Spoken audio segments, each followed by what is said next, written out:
Kebakaran terjadi di lingkungan Kali Copeng, Kelurahan Palete, Kecamatan Tanete, Riatang Timur, Kabupaten Bone, Sulawesi Selatan. Akibatnya 2 rumah panggung ludes terbakar. Kebakaran berawal dari salah satu rumah yang ditinggal pemiliknya bekerja.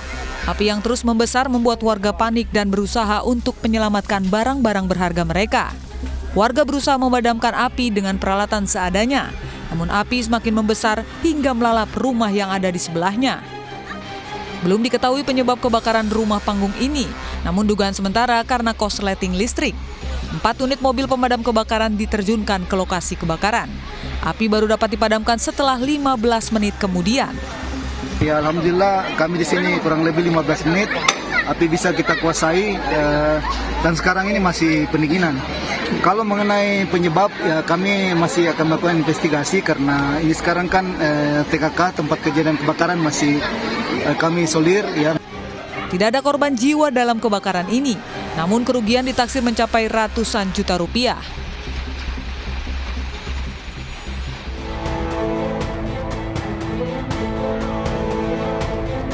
Kepulan asap pekat dan api terlihat saat kebakaran yang menimpa 4 rumah warga di RT 9 Kelurahan Kasang, Kota Jambi. Bangunan rumah yang terbuat dari kayu membuat api dengan cepat membesar dan merembet ke 3 rumah lain yang di sebelahnya. Kebakaran membuat warga panik. Petugas damkar Kota Jambi dan warga berjibaku memadamkan api. Sedikitnya 5 unit mobil damkar diturunkan untuk memadamkan api. Diduga kebakaran akibat korsleting listrik dari salah satu rumah yang tidak berpenghuni. Total itu ada 4 rumah, 2 rusak parah dan yang 2 yang termasuk bedeng yang di sebelah itu alhamdulillah bisa kita selamatkan. Dan sementara ini harus ada listrik, karena ini rumah, informasi dari warga itu kosong, tidak ada penghuni. Api berhasil dipadamkan setelah lebih dari 2 jam. Tidak ada korban jiwa dalam peristiwa ini.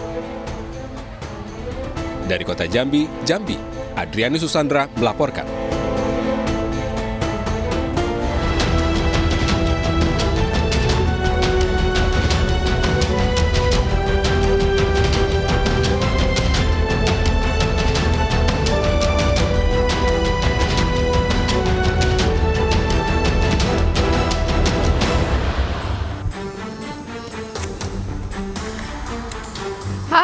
Selamat pagi. Selamat pagi.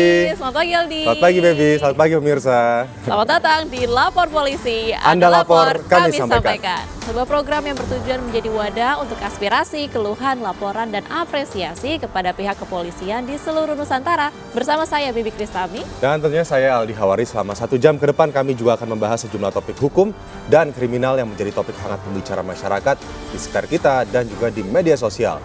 Kami juga terus membuka laporan pengaduan masyarakat yang bisa diakses kapanpun oleh Anda kepada kami melalui sejumlah channel kami, yaitu di Instagram resmi kami di @laporpolisi_inews dan @official_inews_tv. Dan Anda juga bisa menghubungi kami melalui email laporpolisi.inews@gmail.com. Dan jangan lupa menggunakan hashtag #laporpolisi. Ya pemirsa, kita langsung ke informasi pertama pada pagi hari ini. Kebakaran terjadi di tempat hiburan malam yang berada di Deli Serdang, Sumatera Utara. Ya, dalam rekaman CCTV terlihat sekelompok orang tidak dikenal dengan sengaja membakar kafe tersebut.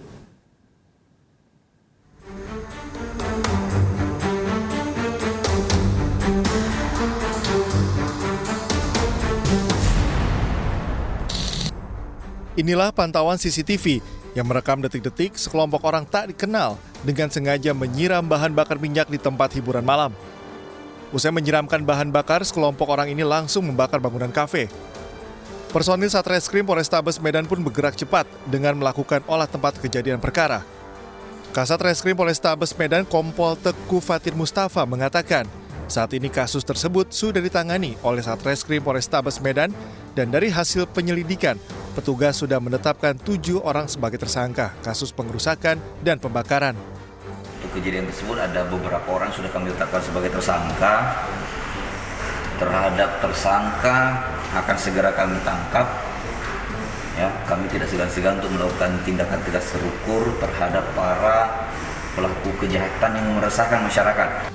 Kini 7 pelaku yang identitasnya sudah dikantongi petugas masih dalam pengejaran pihak kepolisian. Polisi pun menghimbau kepada para pelaku untuk menyerahkan diri dari kejaran petugas.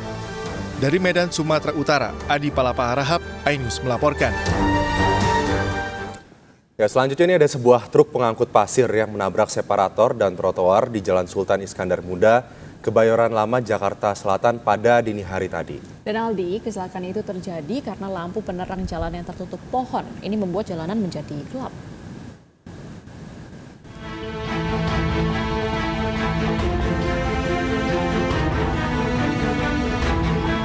Sebuah truk pengangkut pasir menabrak separator bus Transjakarta dan trotoar. Truk ini tak bisa melaju karena tersangkut separator dan mengalami patah di bagian as roda. Truk yang melintang hingga menutup seluruh badan jalan, membuat kendaraan roda 2 dan roda 4 terpaksa melintasi jalur bus Transjakarta. Peristiwa ini bermula saat truk melaju dari arah Pondok Indah menuju Permata Hijau dengan kecepatan cukup tinggi. Kondisi jalan yang gelap akibat lampu jalan tertutup pohon dan tak ada rambu lalu lintas diduga menjadi pemicu terjadinya kecelakaan. Ini jalan lampunya. Oh, terus? Tahu-tahu mungkin gasruk aja. Biasa lewat sini sebelumnya, Pak? Jarang sih saya. Oh, ini gelap atau gimana, Pak?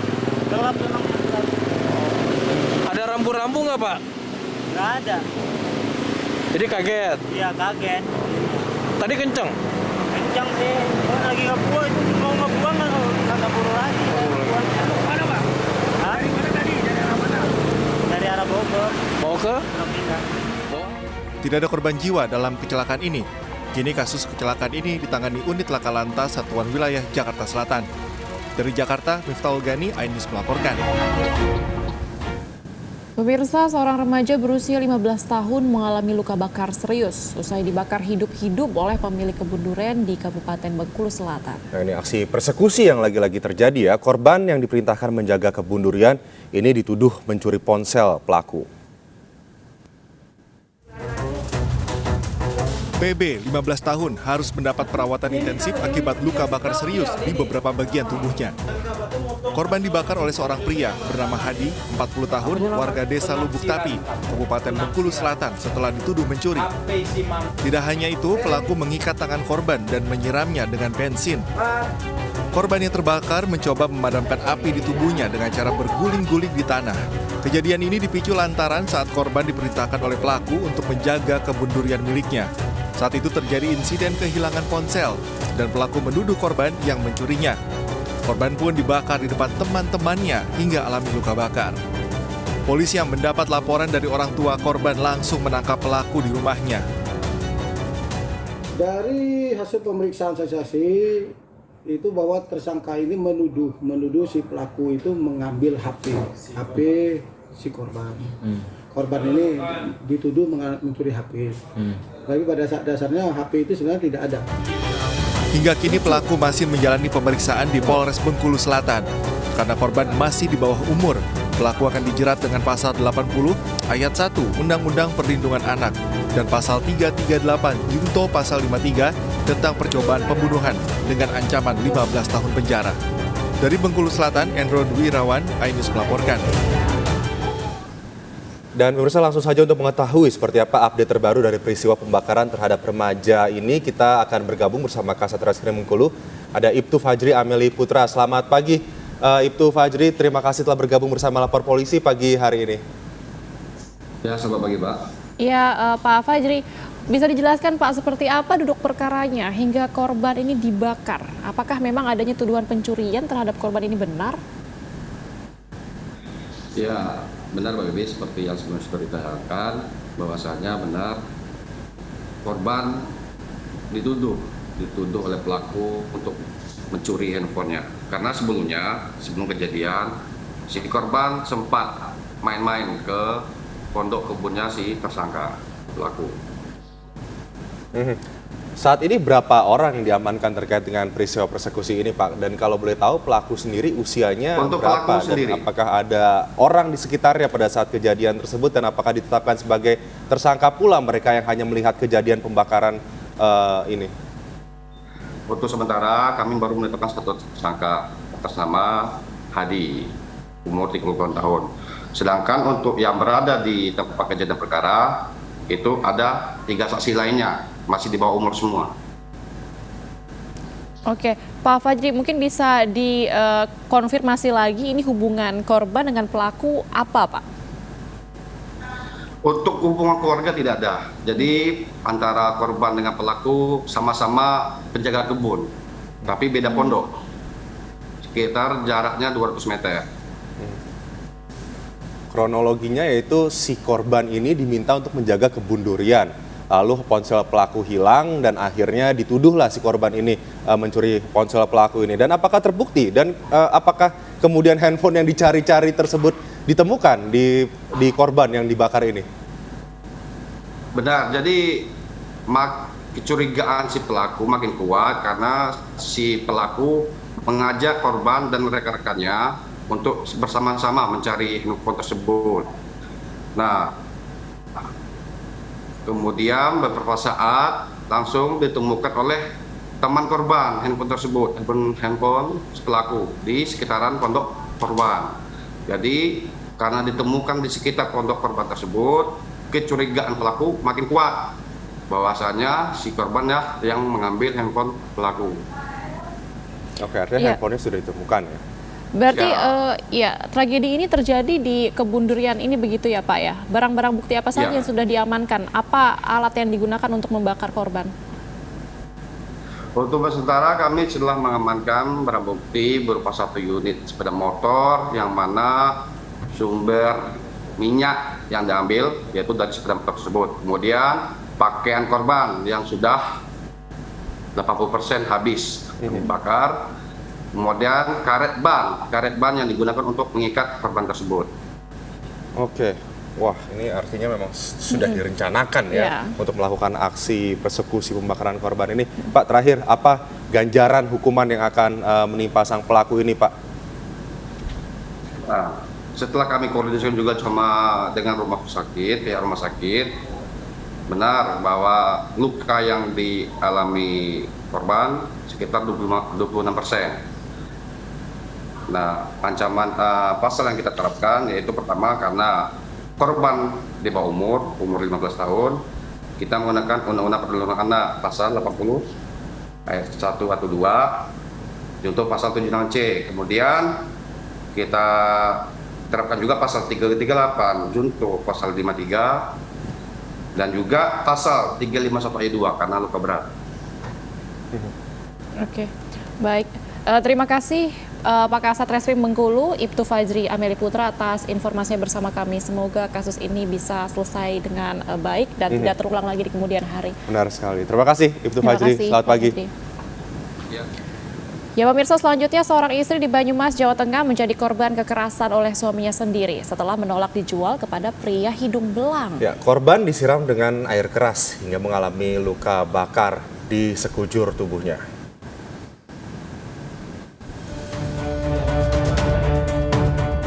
Inilah situasi penangkapan pelaku penganiayaan terhadap istrinya sendiri. Pelaku yang sebelumnya bersembunyi di Yogyakarta akhirnya berhasil ditangkap polisi di kamar indekosnya. Wanita berinisial IN mengalami luka bakar di hampir seluruh tubuhnya setelah disiram air keras oleh suaminya sendiri, pria berinisial TP. Korban yang melapor ditemani saudarinya ini diterima di ruang unit perlindungan perempuan dan anak Polresta Banyumas. Tubuh IN mengalami cacat, bahkan beberapa bagian tubuhnya seperti kedua tangan, kepala, dan perut rusak permanen akibat siraman air keras suaminya.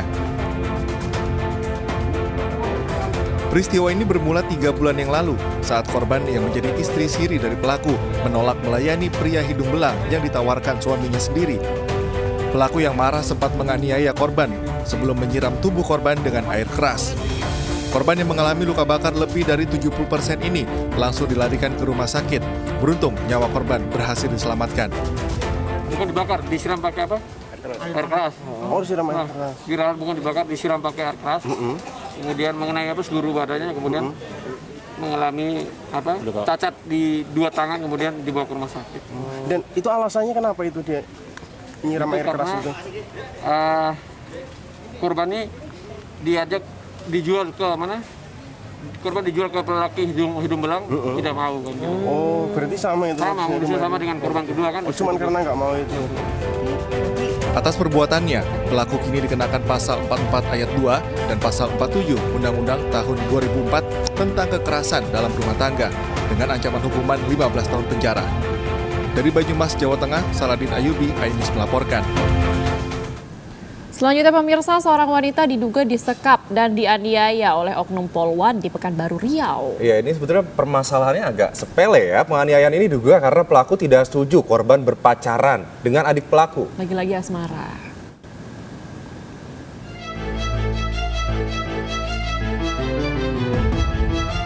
Seorang wanita berusia 27 tahun, Riri Aprilia Kartini, menderita luka memar di sejumlah tubuh akibat dianiaya kakak dan ibu kekasihnya. Penganiayaan dilakukan di rumah kontrakan korban di Pekanbaru Riau. Penganiayaan ini terjadi lantaran keluarga kekasih tak menyetujui hubungannya dengan korban. Kini para pelaku sudah ditetapkan sebagai tersangka. Salah satu tersangka merupakan kakak kekasih korban yang berprofesi sebagai anggota Polwan. Namun kini korban dilaporkan balik ke polisi terkait pelanggaran Undang-Undang Informasi dan Transaksi Elektronik karena menyebarkan video penganiayaan.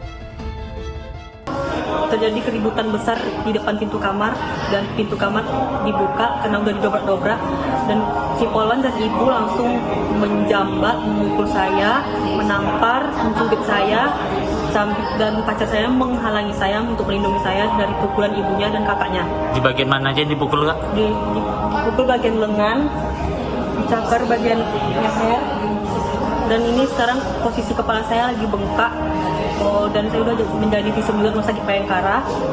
Terkait dengan adanya dugaan aniaya yang dilakukan oleh IDR dan Yul, ibunya, penyidik baik dari Propam maupun dari Krim Polda Riau telah menetapkan keduanya sebagai tersangka dan terduga pelaku. Kini tersangka yang merupakan seorang Polwan telah ditahan, sedangkan ibunya menjadi tahanan rumah. Dari Pekanbaru Riau, Indra Yoserizal, iNews melaporkan. Ditolak balikan oleh mantan pacar, seorang sopir mobil ambulans Rumah Sakit Muhammad Jamil Padang nekat mengakhiri hidupnya dengan menenggak racun serangga. Lagi-lagi asmara seperti tadi kamu bilang ya, Baby. Dan beruntungnya nyawa korban ini berhasil diselamatkan dan dilarikan ke Rumah Sakit Bayangkara, Polda Sumatera Barat.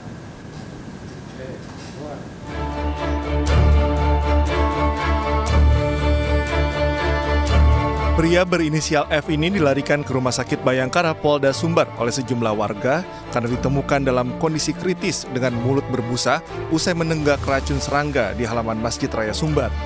Korban langsung mendapat penanganan medis di rumah sakit dengan pertolongan pertama pemberian tabung oksigen karena kondisi yang kritis. Peristiwa ini terjadi usai korban membuat janji bertemu dengan mantan pacarnya di halaman Masjid Raya Sumbar di kawasan Khatib Sulaiman, Kota Padang. Namun setelah bertemu, korban yang meminta berpacaran kembali mendapat penolakan.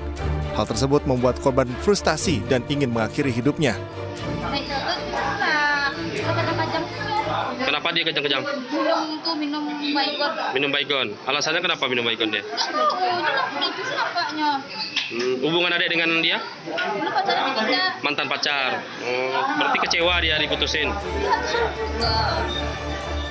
Usai mendapat perawatan medis, kini korban masih menjalani pemulihan usai melakukan percobaan bunuh diri. Dari Padang, Sumatera Barat, Budi Sunandar, iNews melaporkan. Seorang residivis kasus pencurian di Kabupaten Pasuruan, Jawa Timur mengamuk dan menyerang warga dengan senjata tajam. Nah, pelaku ini diduga depresi berat setelah cerai dengan istri sirinya.